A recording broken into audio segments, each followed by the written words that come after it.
Bonjour à tous et bienvenue dans ce deuxième service gagnant avec Caisse, une émission, vous le savez, qui favorise les échanges et qui est désormais consacrée au tennis, mais aussi au paddle. J'ai le plaisir de recevoir, comme souvent, deux invités. On commence avec le plus jeune d'entre eux, Emilien Demanet, un espoir ETIAS Next Gen, 884e mondial à l'ATP.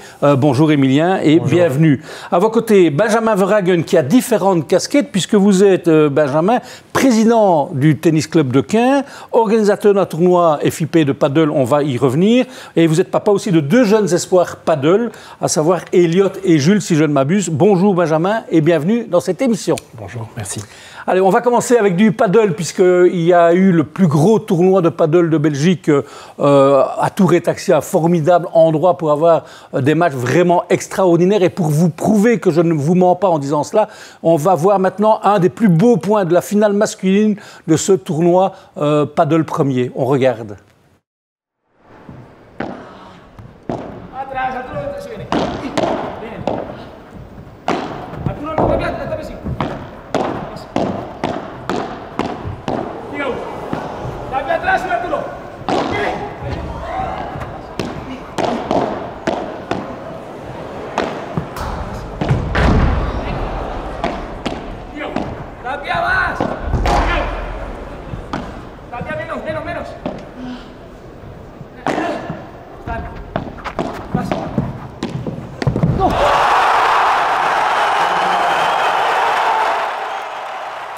Alors Benjamin, je sais que vous avez été à plusieurs reprises à Tour-et-Taxis voir ce tournoi. Cette finale était juste inimaginable au niveau qualitatif. Oui, tout à fait. Bon, ce sont vraiment des stars et vraiment des athlètes. Ils jouent à un très haut niveau, évidemment. Et c'est un plaisir de pouvoir voir ça en Belgique, évidemment. Alors on dit souvent que le paddle est ludique, on joue très vite, on a l'impression de jouer très vite bien. Mais quand on voit les Espagnols, les Argentins, les Sud-Américains, on se rend compte qu'il y a encore une différence entre notre niveau au niveau belge et européen et avec eux. Hein. Oui, bien sûr. Ils sont vraiment les plus doués pour ce sport-là. Voilà, je pense que c'est très bien. Alors, souvent en Belgique, encore pour le moment, c'est principalement des joueurs de tennis qui jouent au paddle. Et quand on voit ça, on a envie de frapper très fort sur la balle. Et eux, ils frappent quasiment jamais, ils attendent vraiment le moment idéal. Oui, tout à fait. Et je pense que c'est là aussi où beaucoup de monde essaie aussi de frapper souvent très fort dans la balle, là où il faut plutôt ralentir et attendre. Et c'est ce qui est très difficile pour les joueurs de tennis, effectivement. Alors, vous avez deux enfants, on va en reparler plus tard, Jules et Elliot. Très beau prénom, Elliot, parce que mon petit-fils s'appelle aussi Elliot, avec 2 T à la fin. Ils étaient, je crois, ramasseurs de balles pendant le tournoi. Il y a une grande différence, évidemment, entre les ramasseurs de balles tennis et paddle, c'est que les ramasseurs de balles paddle, ils sont en dehors du terrain. Oui, tout à fait. Ça peut paraître parfois un peu moins actif, entre guillemets, mais pour eux, pouvoir côtoyer les joueurs de si près, les voir aussi près, leur donner les balles, c'est quelque chose de fantastique. Alors, une petite incise, Emilien, vous qui êtes joueur de tennis international, est-ce que vous connaissez la différence entre un ramasseur de balles américain et un ramasseur de balles au tennis européen? Non, j'en ai aucune idée. Alors, en Europe, figurez-vous que les ramasseurs de balles se passent la balle en la roulant, en la faisant rouler sur le terrain, tandis qu'aux États-Unis, comme ils sont fans de baseball, ils se passent les balles en la lançant par le haut. C'est une petite blague. Je sais bien que vous étiez inquiet, c'est pas un piège, c'est juste une réalité. Je reviens à vous, Benjamin. Vous êtes président d'un club très important, près de tourner à Caen, très exactement, un club qui a du tennis et du paddle. Est-ce qu'un événement comme le tournoi, le Lotto Bruxelles, ce paddle premier à Bruxelles, a un impact sur vos membres? Est-ce que, je sais bien qu'on n'a pas besoin d'avoir beaucoup d'impact sur les membres paddle, mais est-ce que ça a un impact? Les gens en parlent beaucoup? Les gens en parlent, en tout cas, oui. Nous, on a organisé d'ailleurs un bus pour y aller, donc il y a de la demande. Maintenant, mesurer l'impact que ça a sur des entrées futures d'abonnement ou pas, ça, je ne peux pas le dire, c'est difficilement mesurable, parce qu'en ce moment, le paddle est aussi en évolution constante, donc c'est assez difficile de pouvoir le mesurer, mais je suis certain que oui, évidemment, ça donne l'envie à certaines personnes ou à ceux qui hésitent encore de franchir le pas et de vouloir essayer ce magnifique sport. Parce que c'est vraiment spectaculaire, et je reviens à la question initiale. Même quand on est mauvais, on peut avoir l'impression d'être bon parce que c'est vraiment un sport ludique. Oui, je pense surtout qu'on s'amuse avant toute chose. Les gens qui essayent pour la première fois un sport de raquette, qui prennent une raquette de paddle en main et qui arrivent à se débrouiller sur le terrain, s'amusent tout de suite. Et c'est ça qui est très convivial dans le paddle, c'est qu'il y a peu de temps d'adaptation et que directement on a un effet de plaisir qui naît. Et donc c'est ce qui fait que le paddle remporte beaucoup de succès en ce moment, quoi. Émilien, vous êtes joueur de tennis, je l'ai dit, vous êtes 884e mondial à 19 ans. Vous jouez au paddle ? De temps en temps, je joue avec mes amis ou mes frères et mon papa. Mais je vous avoue que je ne suis pas très fort. Mais comme vous avez dit précédemment, quand je joue, j'ai vraiment envie d'éclater la balle, comme au tennis. Et malheureusement, ça ne m'aide pas trop. Mais sinon, je trouve ça vraiment amusant et j'adore jouer. Alors, on va quitter quelques instants, si vous le voulez bien, le paddle pour en venir précisément au tennis avec, dans quelques jours, même la nouvelle édition de l'Astrid Ball de Charleroi. C'est le plus grand tournoi réservé aux juniors qui se déroule en Belgique. Et je vous propose de vous replonger dans l'ambiance de l'édition précédente, celle de 2023, un tournoi vraiment palpitant.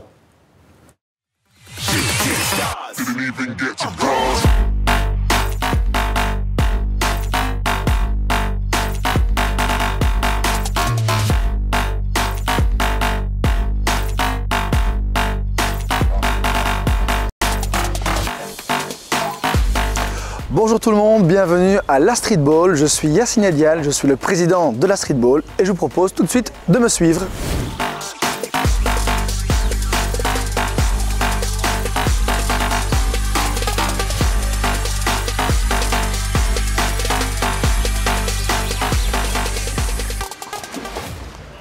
Voilà, alors ici nous sommes dans un des points stratégiques de l'Astrid Ball, à savoir l'espace des cordeurs. Pourquoi c'est un endroit stratégique? Parce que les joueuses et les joueurs, quand ils jouent, ils cassent leur cordage et il faut venir remettre des nouveaux cordages. Alors vous avez deux postes de travail. Vous avez ici Nicolas qui s'occupe de la raquette d'un joueur et vous avez Laurent ici à ma droite qui est là depuis de nombreuses années à l'Astrid Ball, qui s'occupe également d'une raquette. Il y a un nombre de raquettes assez important, là. Il corde plusieurs centaines de raquettes sur une semaine. Et au niveau de la tension, ça se situe entre 21 et 30 kg pour les plus extravertis, les plus fous.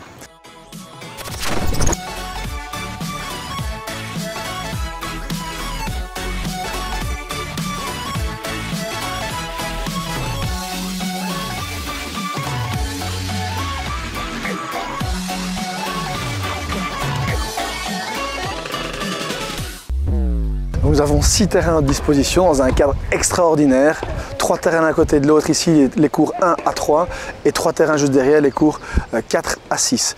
Alors vous imaginez bien, pour entretenir ces terrains, il faut beaucoup de travail. Nous avons une équipe d'entretien qui est extraordinaire, qui doit se charger de passer les filets après chaque rencontre, de faire les lignes, d'arroser les terrains.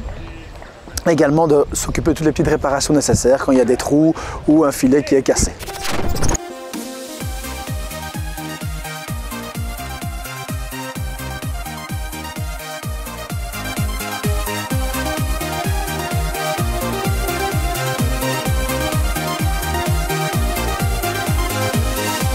Alors nous voici sur le parking de l'Astrid Ball.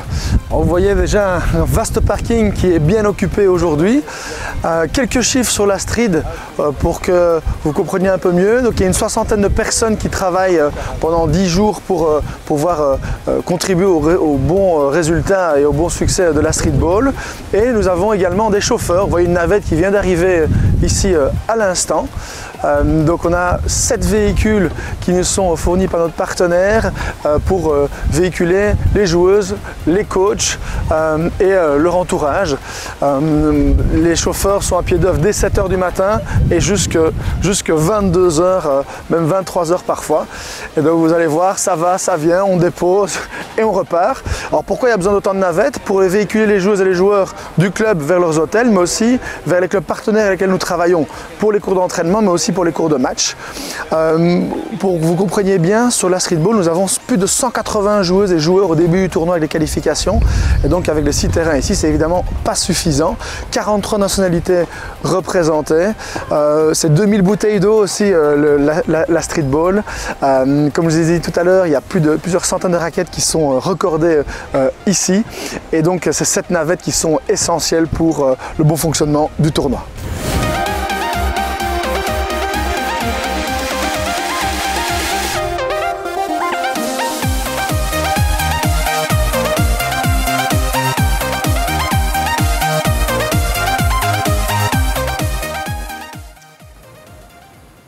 Une jolie séquence de nos amis de Télésambre, un tournoi extraordinaire. Tous les meilleurs mondiaux sont passés par là, Federer, Chang, Justine Henin, etc. Et parmi les joueurs qui sont passés par là, Emilien Demanet, vous avez été un des meilleurs juniors mondiaux. Vous avez joué plusieurs fois à la streetball. Quels sont vos souvenirs de ce tournoi junior? J'ai assez de bons souvenirs au tournoi de la streetball parce que c'est un tournoi en Belgique. Nos supporters sont là pour nous encourager, d'abord les Belges et aussi les adversaires, mais surtout les Belges. Il y a ma famille qui vient, il y a mes amis proches, ils me soutiennent et pour moi ça c'est vraiment important. Et vraiment le cadre, il est vraiment magnifique, les terrains ils sont vraiment bien, l'organisation est top.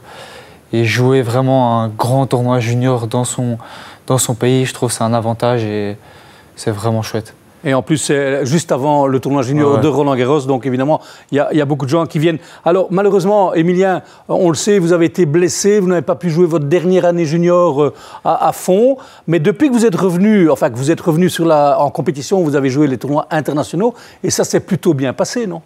Au début, je suis parti au Koweït faire 3-15 000 $. Et je prends mes premiers points et puis après... premier point ATP. Hein. Ouais, premier point ATP et puis après je fais une finale au Koweït. J'ai pas pu la jouer parce qu'il y a l'émir qui est décédé, mais c'était quand même assez positif. Et après ces tournois-là, je suis parti en Tunisie, j'ai fait 2 demi-finales. Ça m'a vraiment mis en confiance, j'étais assez content de mes résultats. Et après ça, j'ai attrapé le Covid et ça m'a un peu cassé. J'ai perdu, on va dire, 2 semaines. Et après là, j'ai eu un petit coup de mou. J'ai enchaîné 5-6 premiers tours. Mais là, je suis reparti il y a 1 mois en Serbie pour 3 tournois. Et là, je me suis un peu relancé, on va dire. J'ai fait un quart de finale et une finale. Et ça m'a un peu relancé, donc je suis assez content. Oui, et puis vous dites une finale, c'est même 2 finales, parce que vous étiez dans la dernière étape à Banja, où il a plu pendant quasiment 90% du temps. Vous avez fait finale en simple, et vous avez fait finale avec votre copain Jack Loger, qui est un peu plus âgé que vous, mais qui commence à bien progresser. C'est pas mal d'avoir un pote plus ou moins au même niveau que vous, hein? Ouais, c'est sûr. Je suis content de partir avec lui, parce que je m'entends vraiment bien.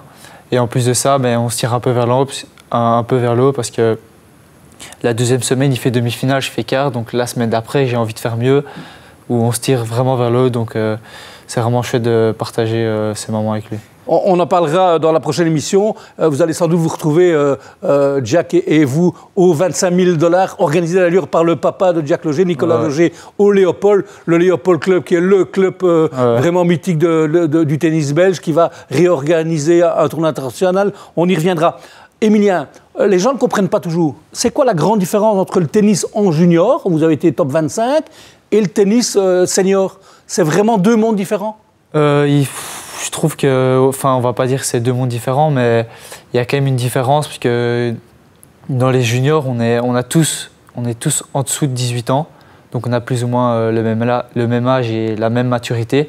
Or, quand on arrive dans le circuit professionnel, j'ai joué contre des mecs de 35 ans, 29 ans, et là, c'est vraiment différent. C'est pas vieux, hein, 35 ans. Non, mais... pour le tennis, je comprends ce que vous voulez dire. Ils ont beaucoup plus d'expérience que moi, ils savent comment gérer des matchs, ils en ont fait des centaines en plus que moi, donc la maturité, pour moi, elle est vraiment... c'est vraiment une différence. Et aussi la puissance des frappes. On voit que les joueurs en face, ils commencent à être plus formés, ils ont pas mal de force, et moi qui suis un peu un gamin et qui arrive à 18 ans sur le circuit, c'est un peu... on va dire, je suis un peu trop gentil, quoi. Trop tendre, et parfois les juniors ont parfois tendance à jouer pour le plaisir, alors qu'en pro, on joue pour gagner. On joue pour gagner, et on joue pour faire le tennis de notre passion et notre métier, quoi. Donc c'est sûr que au début, j'avais un peu dur, parce que j'arrive, j'étais un junior, et j'avais peur, mais je me dis qu'est-ce que ça va être, quoi. Et je vois quand même une différence sur la maturité et la puissance des frappes. Enfin, vous êtes quand même top 900, c'est pas mal du tout. Alors, avant de revenir au paddle avec Benjamin, ce genre de tournoi, avoir en Belgique des tournois en junior comme la Street, mais il y en a d'autres, et comme des tournois qu'on va avoir à Duffel, au Léopold, il y en a aussi en province de Liège, c'est important d'avoir des tournois internationaux en Belgique. Ouais, c'est sûr que c'est vraiment important, même le BO Open, qui est vraiment un grand tournoi en Belgique, comme Anvers aussi, mais le BO Open est quand même un très grand tournoi. Challenger 125, ouais, Challenger 125, donc c'est quand même assez important. On peut avoir des invitations, ça peut nous permettre de parfois même gagner un match et nous relancer dans le classement. Et même nos proches qui ne peuvent pas nous suivre tout le temps ont l'occasion de venir sur des tournois internationaux, donc c'est quand même assez important.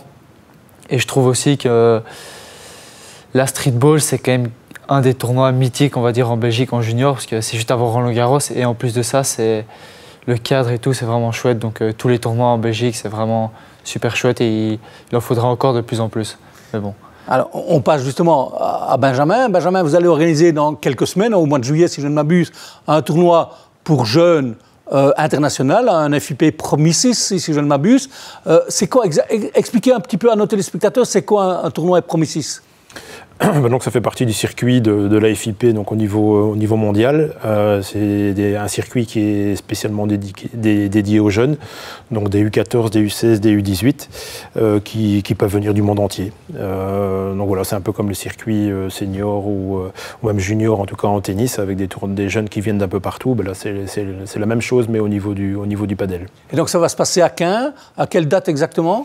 Donc c'est le dernier week-end de juillet, donc c'est du 26 au 28 juillet normalement, en fonction des inscriptions aussi, des tours qu'il y aura à jouer au préalable. Réservé à quelle catégorie d'âge? Donc c'est U14, U16 et U18. Il faut savoir que c'est ouvert à tous les joueurs, donc c'est pas restreint à certains joueurs qui auraient déjà un certain classement, entre guillemets, c'est ouvert à tout le monde. Donc j'invite évidemment tous les jeunes en devenir ou qui ont envie d'essayer en tout cas un tournoi international de s'inscrire. C'est ouvert à tout le monde. Alors ça veut dire qu'un de vos deux enfants, on a parlé de Jules et Elliot, il y en a un des deux, le plus jeune est à mon avis trop jeune, mais le deuxième pourra jouer ce genre de tournoi? Non, les deux peuvent jouer. Il faut savoir que le U12, la FIP, c'est aussi de le promouvoir, donc ils le font, mais hors catégorie, entre guillemets.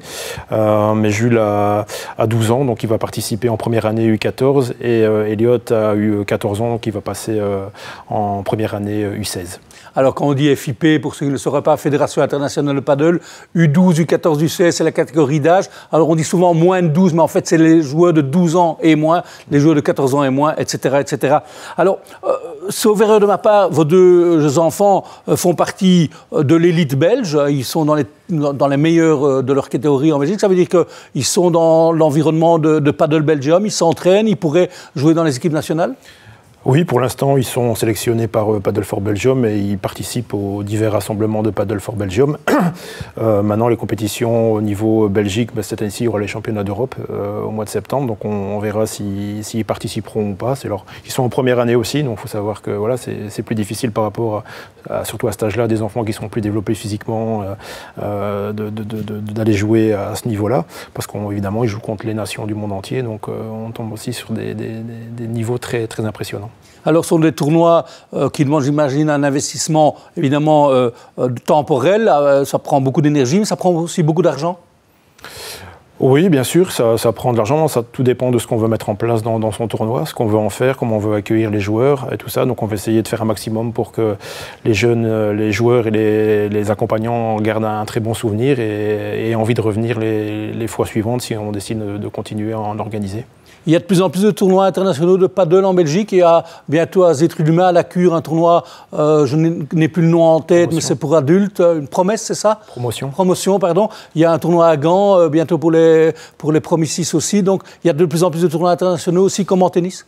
Oui, on a la chance en Belgique d'avoir un circuit de tournois qui est quand même pas mal développé. En tout cas, au niveau des Promises, il y en a 7. Je pense qu'on est le pays, en tout cas quasiment d'Europe ou du monde, à avoir le plus de tournois, même plus que l'Espagne. En France, il n'y en a pas.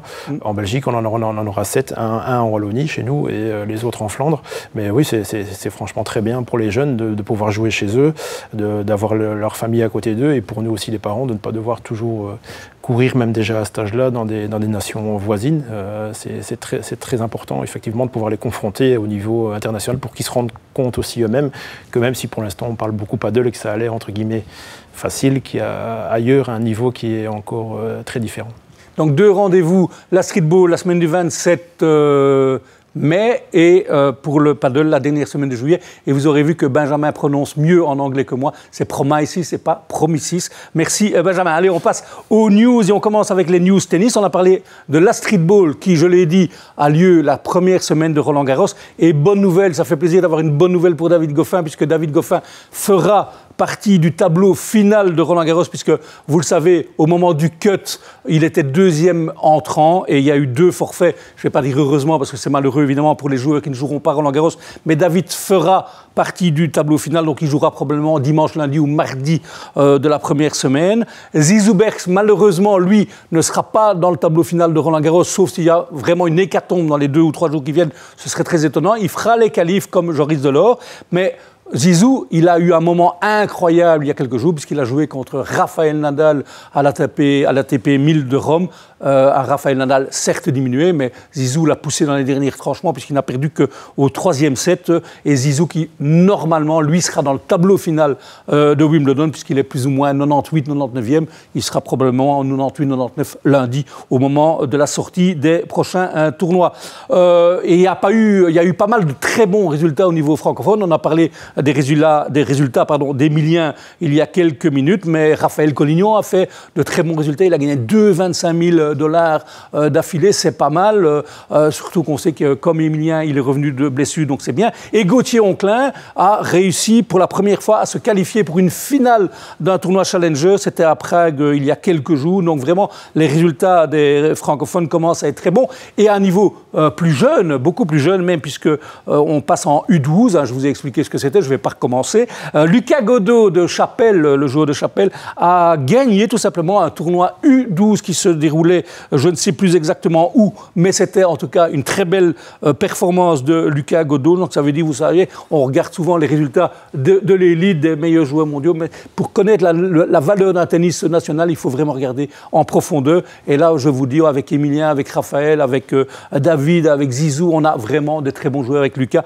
il y a encore de très bons joueurs. Bon, évidemment, ce n'est pas Justine Kim, mais il ne faut pas toujours regarder le plus haut niveau. Alors, s'il y a eu de très bons résultats au niveau international, il y a eu aussi beaucoup d'activités en Belgique, avec par exemple les championnats jeunes de tennis Wallonie-Bruxelles, on ne peut plus dire l'autre mot, l'ancien nom de notre fédération. Et donc, ça a été de très bons championnats qui se sont déroulés entre pluie et soleil, surtout la pluie, il faut bien le dire. Mais heureusement, la juge arbitre Geneviève Maca a réussi à gérer le climat. Il y a eu de très très belles rencontres. On voit d'ailleurs quelques images de ce championnat auquel vous avez participé, hein, Emilien. Les championnats à l'époque, on peut le dire, c'était des championnats AFT jeunes. Et donc, vous y avez participé. Donc, c'est très important aussi, les tournois internationaux. Alors, il n'y a pas que les joueurs professionnels et les futurs professionnels, il y a aussi les interclubs ETIAS. Hein, on joue tous les interclubs ETIAS. Hein, on sait l'énergie qu'on met le matin quand on va chercher les petits pains pour l'équipe, etc. Et donc, les interclubs ETIAS sont toujours en cours. Et vous pouvez évidemment voir tous les résultats des interclubs ETIAS sur notre site internet. Et puis, ce que je parle de résultats individuels, sachez que les nouveaux classements sont sortis. Vous savez que depuis quelques années, il y a 2 sorties de classement par an. Il y en a un en octobre et un au mois de mai. Les nouveaux classements sont sortis. J'ai cru comprendre, Benjamin, que vous étiez descendu d'un indice, mais il n'y a pas de malaise puisque vous ne jouez plus beaucoup de tournois, puisque vous devez conduire vos enfants un peu partout pour le paddle, vous devez gérer votre club. Donc, c'est pas non plus, vous êtes C15-3, c'est pas mal du tout. Vous avez été B-2, B-4, si je ne m'abuse. Oui, tout à fait. Non, quand on ne joue plus, évidemment, la descente se confirme. Donc, voilà, malheureusement. Emilien, bon, vous ne regardez plus le classement belge, mais reconnaissez que quand vous étiez plus jeune, encore plus jeune, on regardait le classement, on se disait « Ah ouais, je vais être quantième, est-ce que je vais monter de combien d'indices ?» Ouais, c'est sûr. Chaque année, on attendait, même avec mon petit frère, mon grand frère, on jouait au tennis, on attendait le classement pour voir si on allait monter, pour voir si on pouvait aller jouer dans une meilleure catégorie. Non, c'était vraiment... on attendait que ça en fin d'année. C'était, je pense, fin septembre, début octobre. À l'époque, oui. Ouais, donc ouais, c'est vraiment une attente assez chouette. Et donc, n'hésitez pas à aller voir votre nouveau classement. Vous êtes peut-être monté, si c'est le cas, bravo. Vous êtes peut-être resté, si c'est le cas, bravo. Et si vous êtes descendu, dites-vous que vous remonterez au prochain classement. Pour ma part, ça n'intéresse personne, mais je suis toujours C15-2 et on s'en fout complètement. On passe aux news paddle avec, on va rester en interclub, les interclubs paddle qui drainent un monde incroyable. Les finales des interclubs paddle auront lieu au Moco, à Floref. Ce sera le samedi 1er juin. Et le lendemain, donc le dimanche 2 juin, vous l'aurez compris, il y aura les interclubs juniors qui se dérouleront toujours au Moco, toujours dans ce même club. Et on va terminer avec j'en ai parlé tout à l'heure avec vous, Benjamin, le FIP de Zétrunumet au tournoi au club de la Cure. Il y aura un tournoi le 18 du 18 au 23 juin prochain. Et comme je vous le disais, Benjamin, comme vous le disiez, il y a de plus en plus de tournois et celui de la Cure en fait partie. Alors, je vous propose maintenant de revenir sur l'excellente nouvelle qui est venue du gouvernement wallon il y a quelques semaines, une nouvelle qui concerne le pôle d'excellence sportive. Mais plutôt que vous expliquer, je vous propose cette très belle séquence faite par nos amis de TéléMB. C'est un ouf de soulagement pour les fédérations de tennis et de gymnastique qui occupent la sapinette depuis de nombreuses années. 30 millions, c'est un budget conséquent, mais plus que nécessaire pour remettre les infrastructures des centres de formation d'élite à niveau et continuer à marquer l'histoire, comme l'ont déjà fait Justine Hénin, David Goffin ou encore les frères Rocus. Nous avons vécu dans des conditions qui étaient acceptables, mais qui devenaient un petit peu difficiles, parce que les outils sont vieillissants. Évidemment, cette nouvelle de créer le pôle d'excellence à Mons, c'est une excellente nouvelle. Mons a toujours été la terre d'accueil des tennis-études depuis de belles lurettes et avec beaucoup de succès. Et le fait d'avoir maintenant des infrastructures modernes avec un outil qui va être plus efficace est vraiment de bon augure pour inscrire le travail dans le temps. Maintenir la Belgique au plus haut niveau mondial est un enjeu qui passe par la rénovation des terrains, notamment pour l'hiver, et des hébergements pour les sportifs en internat qui n'ont pas beaucoup changé depuis 30 ans. Cette rénovation ajoutera aussi des espaces de récupération qui seront donc partagés avec le centre de formation de la Fédération de gymnastique, deux fédérations qui sont déjà en étroite collaboration à Mons. Le pôle d'excellence va nous permettre d'avoir une salle spécifique de 2200 mètres carrés qui nous permettra d'abord d'accueillir plus de gymnastes et surtout de pouvoir réintégrer nos gymnastes féminines seniors qui pour le moment sont obligées de s'entraîner avec l'effectif senior à Gand puisque nous n'avons pas la place et aussi donc ça nous permettra également de pouvoir faire les tests nationaux et donc accueillir des équipes étrangères ici à Mons parce que bon aujourd'hui donc vu que la structure n'est pas performante nous devons absolument nous déplacer toujours sur Gand, ce qui nous occasionne plus de frais et bien sûr plus de fatigue pour nos gymnastes. Donc le faire à domicile, ce serait nettement mieux. Les moyens pour le sport ne sont pas illimités, l'heure est donc au partenariat entre les différents acteurs des formations de haut niveau. Ce projet est donc l'aboutissement fructueux d'un travail mené entre les fédérations, la région et l'ADEPS pour garder les athlètes belges au plus haut niveau international. Cet outil va nous permettre justement d'être encore plus efficaces dans l'accompagnement de tous nos jeunes gens en construisant des événements, des compétitions adaptées pour eux. C'est un bel exemple comme quoi on peut encore faire de très grandes choses ici. Si des Croates font de bons résultats ou des Slovènes, nous sommes capables en Wallonie de le faire. Mais au-delà de ça, pour le faire, il faut être ambitieux et faire preuve d'ouverture d'esprit et de partenariat, c'est chose faite. Maintenant, il faut se retrousser les manches et travailler d'arrache-pied. Dernier centre ADEPS de Fédération Wallonie-Bruxelles à ne pas avoir été rénové, la sapinette fait donc peau neuve et continuera à héberger les futurs grands noms du tennis ou de la gym avec des travaux qui devraient s'achever en 2027.